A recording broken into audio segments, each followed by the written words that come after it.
Very good. So this is a short a video explanation or advice video, I guess you could call it, on our short answer portion for the Unit 2 exam, which talks about all those events from the 1600s and 1700s of new thinking, new direction in thought of science and society and government. Okay? So notice that there are 8 short answer questions, and so on the exam all 8 will be there. You will choose 5 to respond to. So any 5 of these 8 that you wish to respond to, that is what you will do on the exam. Okay, let's go ahead. First, when we see this word here, evidence, okay? By evidence, in history, we talk about specific events, okay? Specific events. In other words, this is where your vocab is going to come in handy.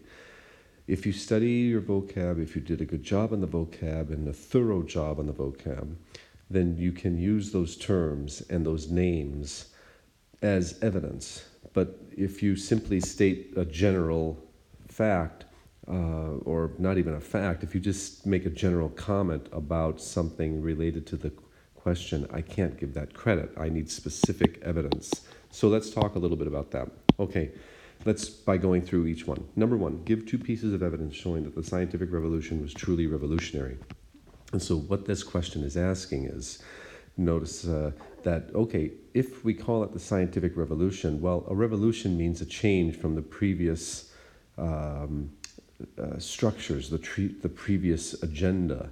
And so what this is getting at is, can you give 2 specific examples from the scientific revolution that show that, yes, it was a break from what previously had been? Okay, that's the first short answer.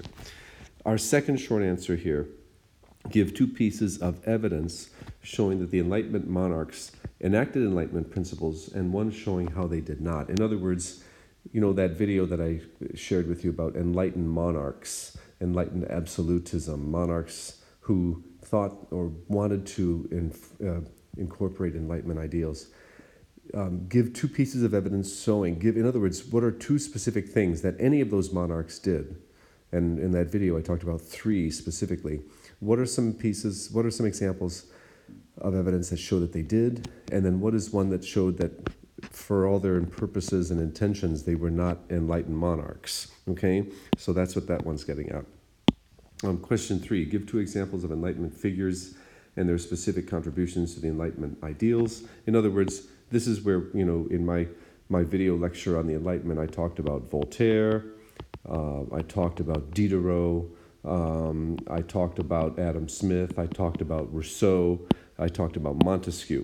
And so you need to give the name of the Enlightenment figure as well as what the specific contribution to the Enlightenment was. If you say that Voltaire was a writer, I'm sorry, you haven't done the job. You've given me half, you've given me his name. But you need to tell me what exactly did he write that made him an Enlightenment figure. And that's, remember, we had a quote from Voltaire. So I think you have to really look at this as like, you have to be specific. How about this next one? Give 2 pieces of evidence showing the success of the French Revolution in achieving liberty, equality, and fraternity, and then one against. In other words, what are 2 ways in which the French Revolution achieved what it set out to do, and then what is one thing that happened in the Revolution that shows that it did not, that for all intents and purposes, the Revolution was not successful in achieving that. And so for that, you want to look at the whole course of the Revolution, okay, the entire course of the outcome of the Revolution. How about this one? Give 2 examples, or cite 2 examples of how our American government is based on Enlightenment principles. We did that a great deal. I feel like I stressed that a lot in class about our government structure, our Constitution. But again, you have to be specific. You have to be specific. You can't just say that our government is an Enlightenment principle. You have to show, well, how? How? For instance, we have a representative government. We have a constitution. and so forth. How about question 6? Give 2 major causes of the French Revolution and 1 major outcome. I think that's very basic. What are 2 causes, and what is one of the outcomes of the revolution? 7, give 2 similarities and 1 difference between the Declaration of Independence and the Declaration of the Rights of Man and Citizen. That comes right from the assignment that we did in class. So again, if you did a good job on that, you can use that as a resource. And then explain 2 differences. Question 8, explain 2 differences and 1 similarity between the American and French revolutions.